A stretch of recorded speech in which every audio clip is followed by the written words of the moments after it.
Habari za mchana, poleni na majukumu.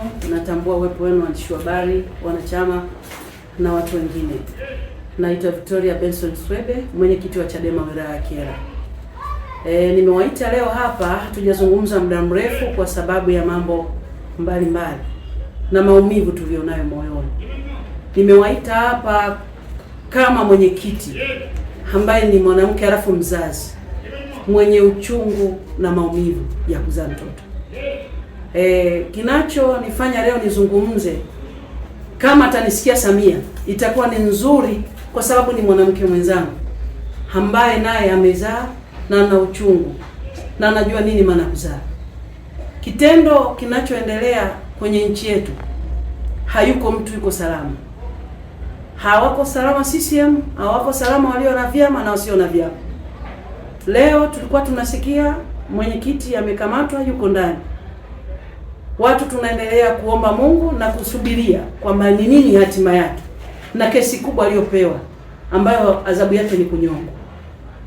Hatujafika kwenye hitimisho, watu wanaenda mahakamani kusikiliza kesi ya mwenyekiti wao, kusikiliza.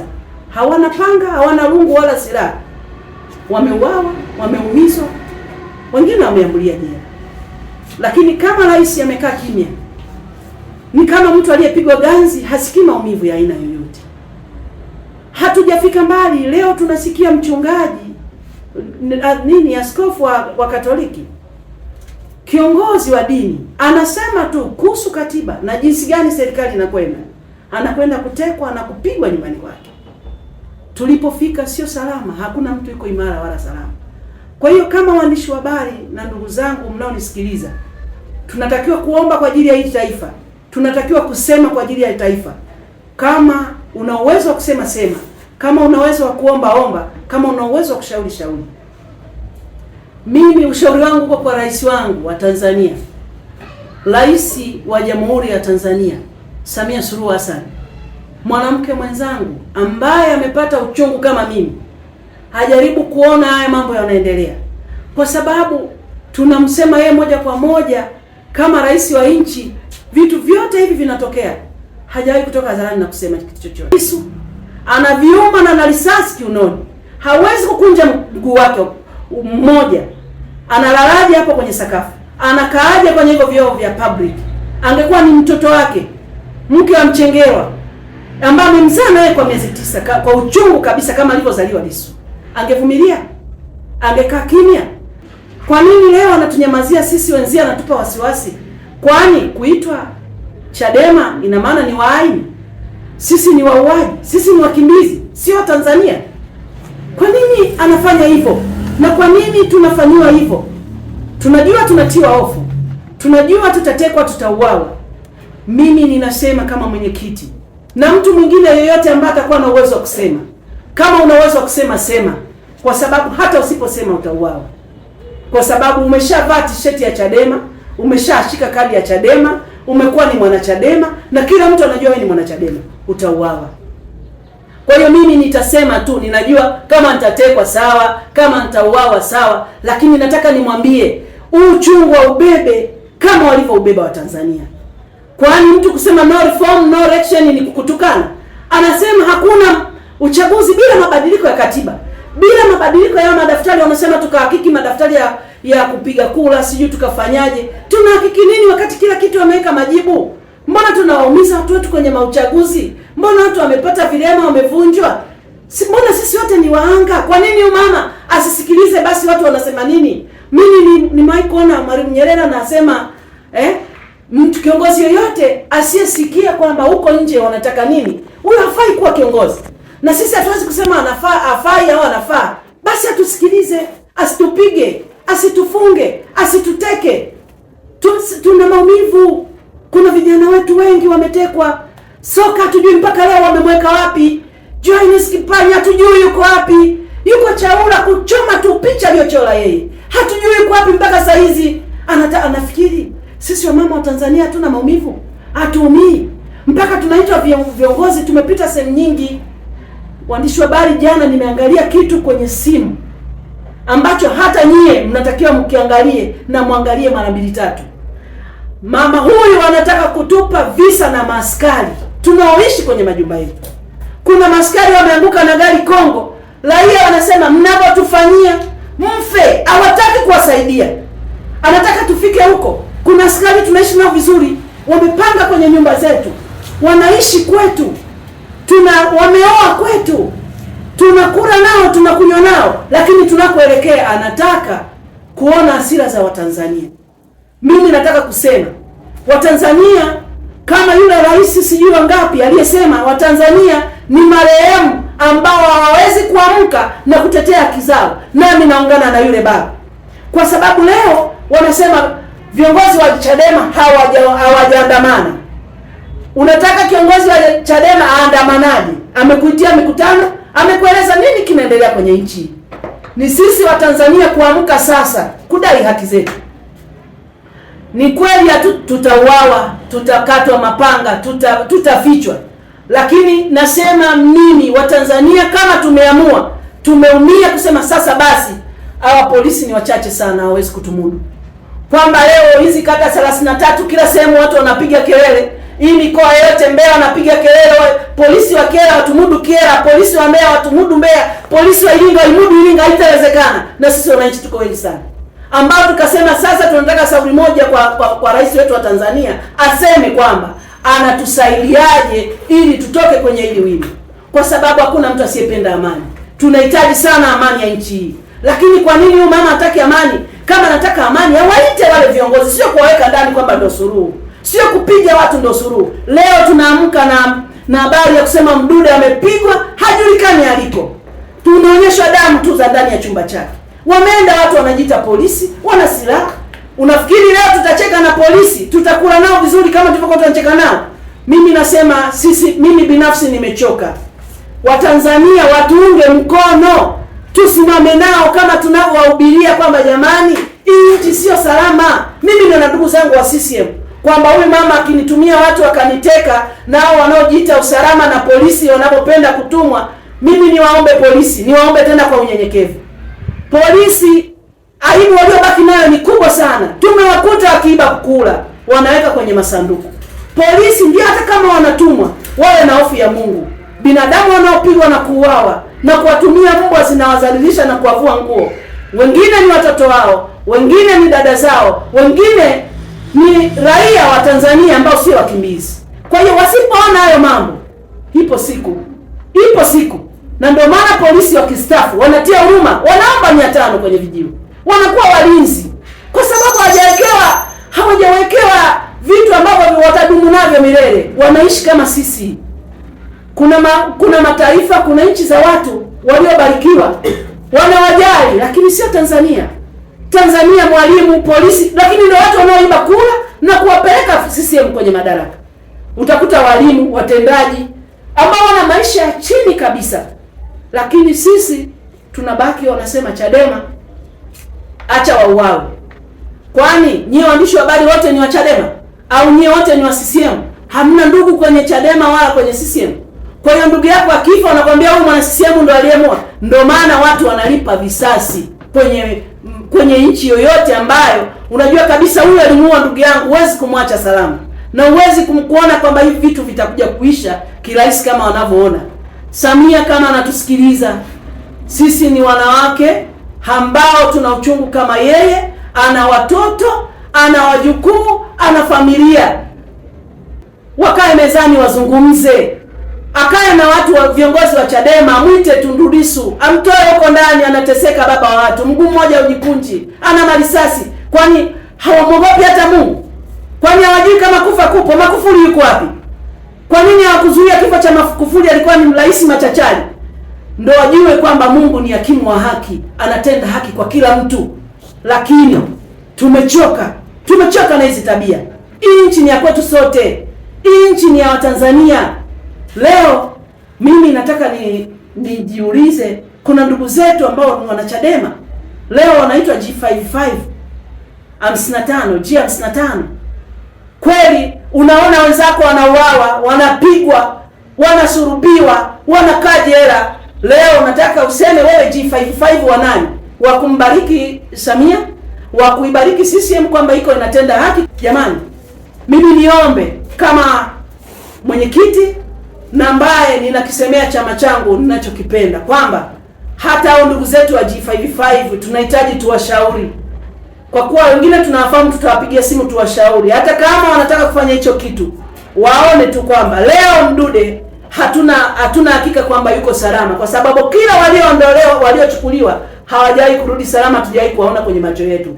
Leo Tundu Lissu, mwenyekiti wa taifa ambaye tunafanya naye kazi, yuko gerezani na wanazuia watu wasiende mahakamani kusikiliza kesi yake. Kuna nini? Kwa nini tusijiulize kwamba huko chini ya carpet kuna nini? Mimi ni waombe waandishi wa habari, hii serikali iwe serious tu na watu wake, iwe serious na sisi wa Tanzania, itujali. Kwa tunakuja na serikali ambayo haijali watu wake? Manake mimi nahisi haijali watu wake. Leo unasikiliza hata bunge, mtu anawatetea madiwani, lakini waziri anasema madiwani hizo posho zinawatosha.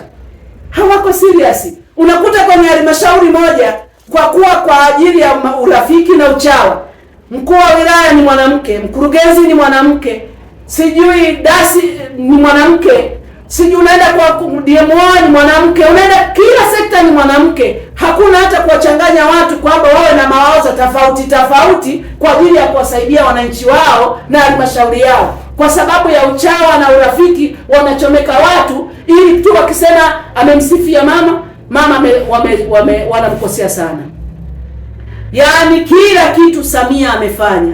Choo cha shule kimebomoka, tunamshukuru Mheshimiwa Rais. Sijui barabara ya mtaa tu mtu amejitolea, amelima na majembe, tunamshukuru Mheshimiwa Rais. Jana mmeangalia kwenye memos, mpaka kuangalia ile TV mtu unaogopa, unasema ni nini kinachoendelea kwenye Tanzania hii? Hawezi kukemea, hawezi kusema chochote. Kwa nini mama anapenda sana uchawa? Kwa nini asiwakataze hata kuambia jamani, sasa inatosha, wakusifia hata wawili watatu. Jamani, ukumbi mzima mama amefanya, mama tunamshukuru, mitano tena mama. Kwa nini? Kwa nini huku anaposifiwa anacheka na kuongea? Kwa nini huku tunauawa asani kitu chochote? Anataka kutufanya nini wa Tanzania? Anataka kwenye uongozi wake watu wauawe, watu waanze kuiogopa nchi yao. Anatuvunja moyo wanawake ambao tuna ndoto za uongozi, tunataka tufike kwake. Anatuvunja moyo kwamba watu wanashindwa kutuamini kwamba wanawake hatuwezi kuongoza. Kwa nini anataka kutuharibia wanawake ambao tuna future? Tunataka tuje tuongoze kama yeye, tuitwe rais, tuitwe waziri, tuitwe wabunge. Sasa sisi huku chini tunakosa hata sifa, tunakosa hata nguvu ya kusema, kwa sababu tu amezidisha uchawa. Mimi nilipoangalia memos nikamwambia tumekwisha. Sisi wanawake sasa tumekwisha, hatuna sifa ya kuitwa wanawake, kwa kuitwa viongozi. Tunatakiwa wanawake wazaliwe wengi viongozi kwenye taifa hili, wanawake wawe wengi viongozi. Waseme tu waziri, huyu mbunge amesimama mwenyewe kwenye jimbo, ameshinda ubunge, ni mwanamke. Huyu mwanamke amesimama kwenye mkoa, ni mwanamke. Ni mwenyekiti wa kanda, ni mwanamke. Tunatakiwa tuzae wanawake wengi. Kwa hiyo mimi namshauri, napenda sana yaani mwanamke akiwa kiongozi, napenda mahali popote. Yaani nikikuta wanawake wamekaa wengi huwa nafurahi. Lakini ukiona mambo yanayoendelea kwenye serikali ya Mheshimiwa Samia Suluhu Hassan, unajisikia vibaya. Unaona moyo unauma wa ndani kabisa kwamba tuna rais mwanamke, watu wanateswa, wanauawa. Wewe unaenda kumvamia padri nyumbani kwake, unataka kumuua, unamzuru, analaazwa hospitali. Haiwezekani. Huo ni uuaji. Leo mimi nilichokigundua kwenye hii serikali, kiongozi akiwa ni Mkristo, hata mashehe tunatakiwa tuwaambie, watusaidie kumwambia Samia, wana miko yao kwenye dini yao. Mbona kama kiongozi ni Mkristo wanasema sana, mbona kwa Samia wamenyamaza? Kwa nini wamenyamaza? Kumbe kuna ukabila, yaani wanatokea matabaka kila mahali. Unaweza kujijua kumbe mimi niko kwenye hii Tanzania, tutakuwa mabubu, hatutaongea, tutajifungia nyumbani, acha tukawapikia watoto ugali, kwa sababu tukiwa wanasiasa tukisema tunaanza kutafutwa. Haitawezekana. Mashehe waseme kama walivyokuwa wanasema akiwa Magufuli, akiwa akiwa Kikwete, akiwa nani, wao wanasema. Mimi naona kwa mama wanasema tu mama, mpaka mama zetu tumesahau kuwaita mama tena. Tunaita tu mama Samia, mama. Jamani, tupunguze uchawa. Hata watu wewe ambao mnajiita mko kwenye system, ambao mnaenda kuteka watu, acheni. Mungu hapendi. Kwani akitekwa ndugu yako utachekelea? Unaenda kupiga mtu mpaka unamuua, acha. Unaenda kumtumia mambo yanamdhalilisha nini kwenye hii nchi yetu? Sisi hakuna mkimbizi, sote ni Watanzania. Mimi nasema, watu wanasema watu hawaongei, viongozi wa vyama wamenyamaza. Tunaongea nini? Tukiongea tunaogopa baadaye tena nitaanza kutafutwa. Ndio maana tunanyamaza. Lakini hatuwezi tukama Chadema. Hatuwezi kwenda mahali kokote, tumeshachagua Chadema na tunaipenda. Wengine wanasema basi wamenyamaza, labda utaenda CCM. Unaenda CCM kufanya nini? Kubariki haya mauaji wanayoyafanya? Kubariki wanapopiga watu? Kubariki wanaponyanyasa watu? Kubariki wanapotufunga? Haitowezekana. Utakuwa ni ujinga usiokuwa na maana. Kwa sababu tukianza kuibariki CCM leo, unaenda unasema eti mimi nahamia CCM kwa sababu mimi naona huku Chadema wanateswa. Kwani CCM wako salama? Hakuna mtu yuko salama. Sisi sote hatuko salama. Sisi sote hatuko salama. Mimi ni ombi langu ni kwa wachungaji wote na maaskofu wote. Najua wanaomba kwa ajili ya mwenzao aliyezalilishwa na kuuawa. Maana ni nusu kifo. Watu wamekujia usiku, wanakujeruhi, wanakata mapanga. Unafikiri yule mtu kama sio mkono wa Mungu leo tungekuwa tunasikia yuko hospitali? Angekuwa ameuawa. Kwa hiyo kama watakapoungana kwenda kuomba kwa ajili ya mwenzao aliyezalilishwa kwa sababu tu wamemsema Samia, niombe waendelee kutuombea Watanzania wote pasipo kutenga watu. Iwe ACT, sijui kafu nini, wanaosema sisi tunaenda tuna hiyo serikali hata iwe mbovu. Tunawaombea na wenyewe hawako salama. Kuna watu watasema ukweli, watatafutwa. Kwa sababu mtu akisema tu ukweli anatafutwa.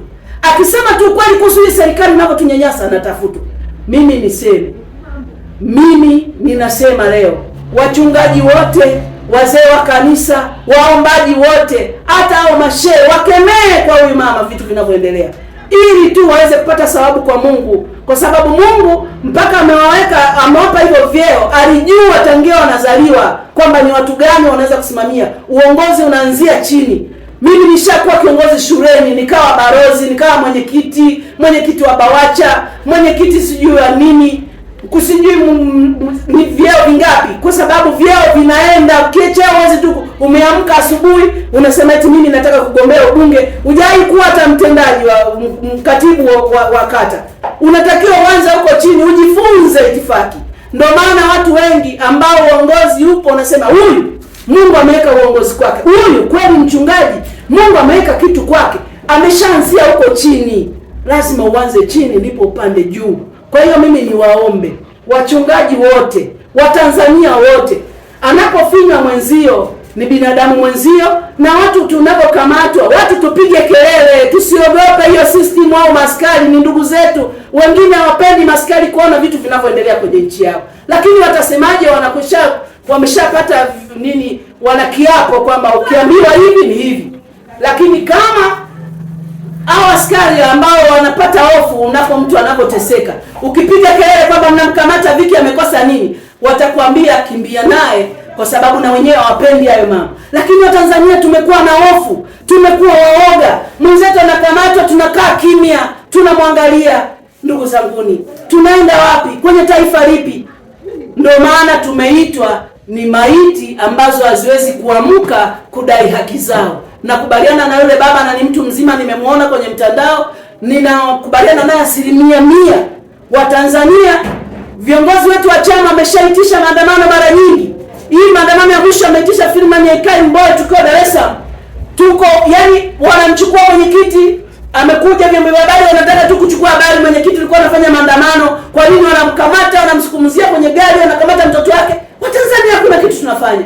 Hata kusema jamani, huyu mtu anafanya maandamano, amefanya nini? Kwani maandamano alisema nenda kuwa? Mbowe hakuwa na bunduki, hakuwa na panga, hakuwa na kitu chochote.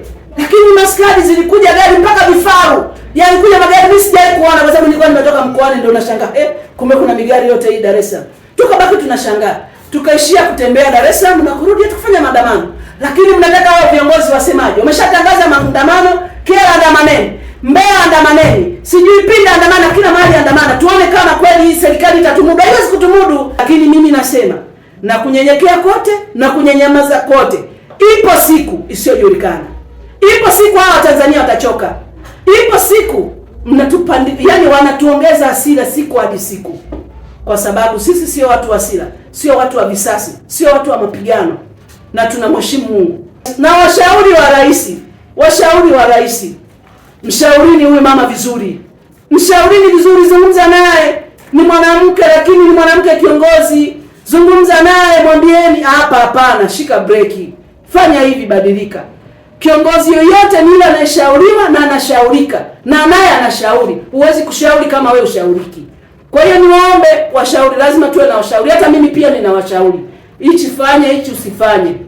Kwa hiyo washauri wetu tunaomba mtushauri vizuri, ili tuweze kuipeleka Tanzania mahali salama.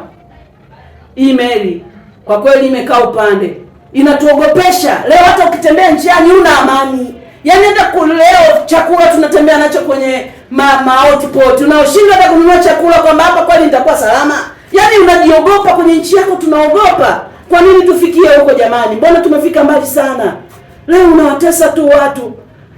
Unamtesa makamu mwenyekiti wetu, anaenda kwenye kesi ya mwenyekiti wake. Ni wajibu wake kwa sababu ni kiongozi mwenzie. Anakamatwa, anaenda kupelekwa hapo, anazungushwa, anakuja kuachiwa.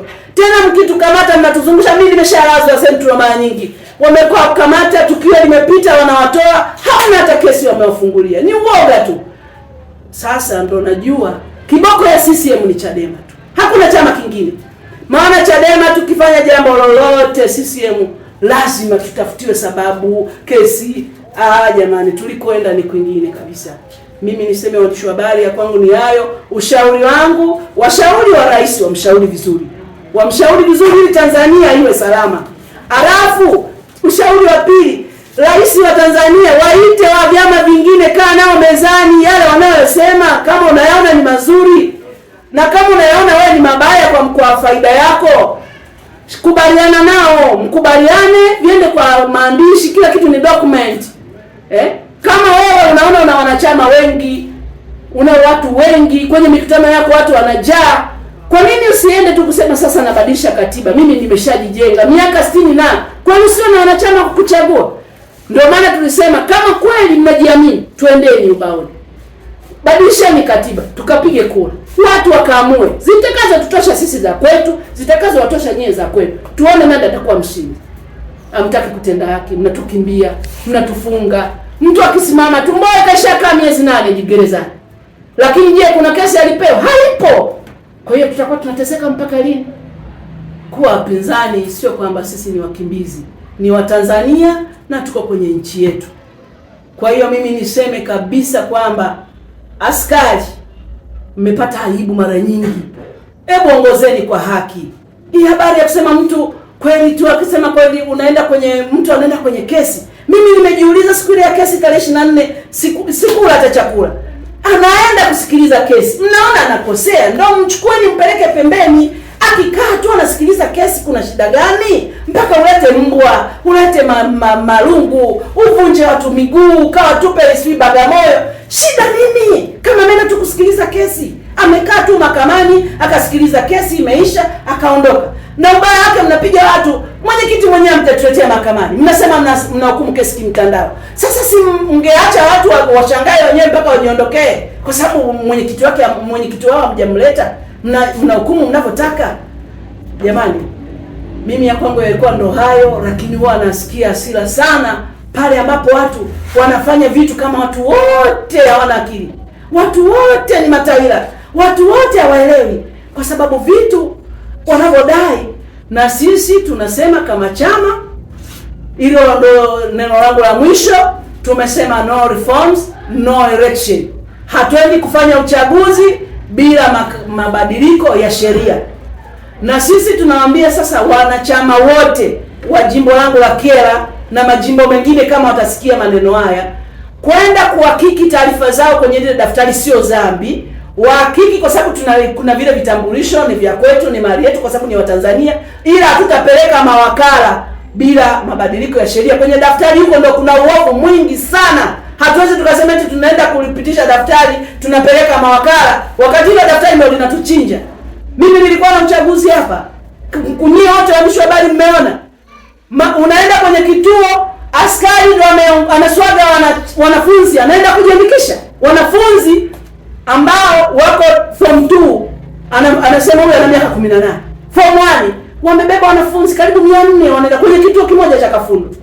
Unampigia simu OCD anakuambia haya ni maelekezo, sisi hatuna cha kusema. Maelekezo kwenye uchaguzi wa serikali za mitaa ambapo mtu anaenda kumchagua mtu anayeishi naye, anayemjua kwamba anaweza kumuongoza.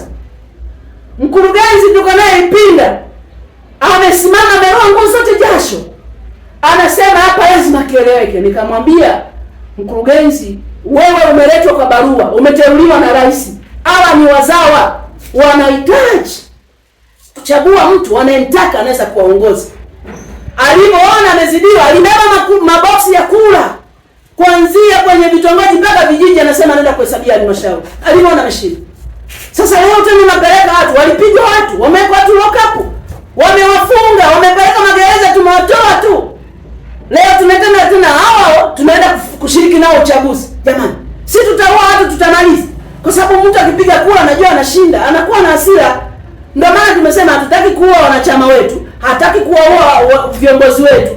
Tuwaache wabadilishe utaratibu wa sheria, ndipo tuingize vijana wetu wakachague. Tunajua sisi tukienda kuchaguliwa tukifuata haki tutashinda, hata urais tunachukua. Wakifuata haki. Sasa hivi Samia aseme sawa, nimekubali, tunabadilisha katiba, tunabadilisha sheria, uone uchaguzi utakaofanyika. Tunaenda kuwapiga saa 7 mchana. Tunashinda kila mahali. Hakuna mahali watachukua CCM. Kwa sababu wanaogopa, hawana watu na wala hawana ushawishi. Umewahi kuona mkutano wa CCM umefanikiwa bila wasanii? Lakini Chadema tukiitisha mkutano hata saizi hapa, watu wanajaa nyonyi. Kwa Tundu Lissu kule alikuwa anafanya zile campaign nini? Alikuwa anaenda kuambia watu no reforms, kwa alikuwa na wasanii. Mliona msanii hata mmoja? Hatuwezi kubeba msanii kwa sababu tunajiamini. Kibaya kinajiuza, kizuri kinajiuza, kibaya kinajitembeza. Kwa kuwa vile kizuri chetu kinajitembeza, hatuwezi kubeba msanii, hatuwezi kubeba ngoma. Tunaenda hiyo kokavu. Lakini bado tunaogopa. Sasa tuseme nini? Ndio maana tunasema twende waseme sasa, jamani, tumekubali sisi ni watawala miaka 60 na ngapi hiyo, twendeni tukafanya uchaguzi wa haki. Mimi naambia Samia ataenda Zanzibar, rais atapatikana, wabunge watapatikana, hata wenyewe wataokota, sio kwamba watakosa kabisa. Kuna mahali kuna watu wazuri wanaweza akapatikana, lakini tutawapiga. Na ndio maana wanatuogopa. Hata kienda hapo aseme huu uchaguzi umenyoka, sisi tunachukua mbunge saa 4 asubuhi. Hakuna mbunge ambaye anaweza kutuzidi kwamba hawana sera, hawana sera wala hawana sifa. Lakini tumesema hatuumizi mtu yoyote. Hatuendi kwenye uchaguzi mpaka sheria zibadilike za uchaguzi. Wabadilishe hayo madaftari ya kupigia kura, wabadilishe kila kitu. Waone kama tutaenda. Tunaingia. Hata wabadilishe mwezi wa 9 uchaguzi ni wa 10 tutashinda. Wabadilishe wa 8 uchaguzi ni wa 10 tunashinda. Tutashinda muda wote watakaobadilisha. Hata wabadilishe wiki hii, wiki kesho waseme Chadema kama kwenye uchaguzi tunashinda. Mimi nawaambia kwa sababu tunajiamini, ndio maana tumesema hatuingii. Kwa nini wanatufunga? Si tumesema tu hatuingii mpaka mbadilishe katiba. Tuacheni tuambie watu. Tunasema no reform maana yake nini? Tunasema tunaenda huko, kwa nini hatuingii? Tuna maana nini? Ndio wajue kwamba sisi tuna maana gani. Lakini wasifunge mwenyekiti wetu. Kuanzia sasa hivi waachilie mwenyekiti wetu wawe huru. Ni Mtanzania, wameshampiga risasi 16. Hawana hata hofu ya Mungu. Huyu mtu mmempiga risasi baada mzima tena mnaenda kumtasa gerezani. Ana mguu mmoja au jikunji, una machuma. Hamuonee huruma. Wamekuwa watoto wenu, wamekuwa ndugu zenu, wamekuwa waume zenu. Familia zetu zinateseka kwa sababu watu tu wameamua kutufanyia hivi. Na wanaosema Chadema inakufa, watakufa wenyewe. Chadema iko kwenye mioyo ya watu ndani. Ndio maana unakuta mtu kwenye Chadema huko hakuna mshahara, hakuna nini, lakini yupo. Unamwambia leo unaenda Busokelo hapa, wewe anapanda gari anaenda. Haijulikani nauli amepata wapi. Chadema iko kwenye moyo, haiko usoni wala kwenye mavazi. Chadema iko kwenye mioyo yetu. Chadema imekaa kwenye moyo. Mimi sijai kuwa CCM, sijai kumiliki kadi ya CCM. Leo kiniambia tu eti unahamia CCM, natamani nilie. Kwa sababu huwezi kuniambia nibariki kitu ambacho kinawatesa wa Tanzania. CCM wakinyoka, wakafanya vitu wanavyofanya Chadema, tunaangalia sasa sisi tunagombana ni mbona watu wamebadilika. Bandari zetu zimerudi kwa wananchi. Mali zetu zimerudi kwa wananchi. Wawekezaji wanalipwa sawa sawa. Sisi Tukuyu hapa, mimi kwa Tukuyu. Machai yameota nyasi. Yaani wawekezaji wanakimbia kwa sababu sheria zao ni kandamizi kwa watu wote, sio kwa wanachadema tu. Kuna watu wanalilia ndani, wanaogopa kutaifishwa mali zao. Kuna watu wanaogopa kusema tunawaongelea Chadema. Yaani watu wengi wanatuwenga tu, lakini tunawasemea. Maparachichi tulikuwa tunauza 3,000, sasa hizi ni 7 kilo. Huyo mtu anakupenda tena? Wameshajua wameharibu kila mahali, hawapendi, ndio maana wanatumia nguvu. Warekebishe, wafanye sawa sawa, waone kama watu hawatawapenda. Leo mtu amelipa maparachichi yake, anajua anapata 3,000, anakuja kuuza 700. Atakupenda wewe? Chai yake minima poli, atakupenda wewe? Vitu vingi vimeharibika, tunavijua vitu vingi. Mimi niseme kuliko anafanya kazi za kununua magoli ya mipira huko hospitali. Mimi jana nilikuwa nimeumia mguu, hakuna kitu, watu wanaondoka hawana hela. Yaani mtu anadaiwa 2,000 anamwambia nenda ukipata urudi, na anaumwa. Na kila sio anayekufa amekufa kwa maradhi aliyonayo, amekufa kwa sababu hana hela. Sasa hivi ambaye hana hela mateso yake ni makubwa kuliko vile mnavyojua. Mwenye hela ndo ana hela zaidi, ambaye hana hela anazidi kutokuwa na hela. Huku nje Samia angekuwa anajua na watu wake huko wangekuwa anamwambia vizuri, siku moja angetoa machozi, siku moja angelia. Watu maisha wanaoishi, kuna watu wanakula mara moja lakini anaugulia ndani, atasema nini? Atamwambia nani? Maisha ni magumu, lakini wana size magoli ya mpira unanunua milioni 30. Yaani wewe jamani, tuwe serious jamani, serikali tuwe serious. Watu huko wanakufa hospitali, hamna madawa. Mtu saizi mtu amekufa, ndugu yake alikuwa anamuguza, amekufa, anakaa mochwari, hana hela za kugomboa maiti. Wewe mtu amekufa, ulikuwa umelipia lakini unadaiwa wakati akiwa mzima. Unatakiwa ulipe hela na maiti inakaa mpaka upate hela ndio utoe. Maisha ya kulisha watu waliokaa nyumbani wanasubiria uuzike. Hali ni ngumu kweli kweli huko. Hizo hela za kununua magoli, za kufanya nini? Hebu zileteni kwa wananchi. Wananchi wafurahie Tanzania yao na vitu vyao vilikuwa mali zao zilizopo kwenye nchi yao. Mimi mwandishi wa habari nisema wanasiasa tunasema kazi yetu ni kuongea. Nikisema nitaweza kusema mpaka tukakesha, kwa sababu naona ni madhaifu mengi yako kwenye serikali ambayo yanatukandamiza na sio rafiki kwetu sisi wa Tanzania. Kukamatwa kwa mwenyekiti umetuathiri sana, kwa sababu tulikuwa na vitu vingi kama chama vya kufanya. Wewe mwenyewe ndio wanachama wanajua, mwezi wa 4 tulikuwa na uchaguzi wa wajumbe ambao wa kamati kuu tulikuwa tukumaliza, lakini bado mwenyekiti alikuwa anaendelea na ziara ya kuambia watu kwa nini anasema no election, no reform, no election. Kwa hiyo wametupunguza nguvu, kwamba mtu ambaye tulikuwa tunajadiliana naye kwamba mwenyekiti kiera tunatakiwa tufanye hivi na hivi na hivi, hatuna mtu tena wa kumwambia shida yetu, kwa sababu ameshikiliwa yuko gerezani. Lakini pia familia yake imeathirika, lakini pia yeye mwenyewe ameathirika, ni mgonjwa. Sisi ni mwenyekiti wetu ni vile tu ana moyo mkubwa, ni mgonjwa, mguu wake mmoja ukunji, bado ana marisasi kiunoni, bado anaendelea na matibabu na kliniki zake. Kwa hiyo wanamuathiri taratibu ili watupotezee mwenyekiti. Lakini mimi nasema mwenyekiti wetu chochote kitakachomkuta huko gerezani, Samia ana kitu cha kuambia wananchi. Samia ipo siku atatujibu. Kama hatajatujibu hivi vitu bwana, Mungu mwacha aitwe Mungu. Kama hajalipwa yeye, kizazi chake kitakuja kulipa gharama ya damu ya Lissu. Kwa hiyo tumeathirika. Lakini pia kama wanawake, mimi mwandishi wa habari, mimi nataka tumjue kwamba ndio maana sisi tunasema tuingie kwenye uchaguzi mpaka tunakwambia no reform, kwa sababu kwa hiyo sasa hivi hii sheria imekuwa ni kipofu. Mahakimu hawana macho, wanasheria hawana macho, polisi hawana macho, washauri hawana macho, kila mtu hawana macho, kwa sababu nguvu ya pesa na wale waliowaweka ni kubwa kuliko kuwasaidia wananchi wao. Leo wanawake wamevuliwa nguo, wameachwa maziwa wazi. Mtu anachukua kitenge kampe ndugu yake aliyedhalilishwa, anachukuliwa, anapigwa, anavunjwa mguu. Kwa nini unamsitiri mwanamke? Hata haki za binadamu hayaoni hayo. Hawaoni kama mahakamani wanawake wanadhalilika?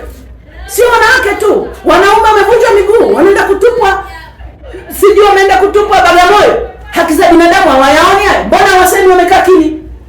Kwa sababu wote ni watu wa system, wote ni watu wa Samia, wamewekwa na mwenyewe. Watasema nini? Tuwaomba kila Mwabukusi Ndio tunaona wanasema waendelee kutusemea, pengine serikali itapata macho na wale wanaosikia pengine masikio yao yakafunguka, ili waweze kutusaidia watu wote kama tunavyohitaji kusaidiwa. Mimi nimwambia ni kiongozi, nitasema yote nayo ananiuma ili niwe salama, lakini hata nikiuawa leo nimwambie watoto wangu waanzie pale nilipoishia, waendelee na ukombozi wa nchi yetu. Na nyie ni watoto wangu. Yupo mmoja ambaye amesikia maneno kusema tena sisi ndio tulienda kuchukua taarifa yake. Kama nitatekwa, kama mtaona labda nimesionekani, sijulikani niliko, endelezeni hizi harakati, kwa sababu nyie bado ni vijana, na hii Tanzania bila vijana kusimama na kusema sasa inatosha, hakuna mahali tunakwenda.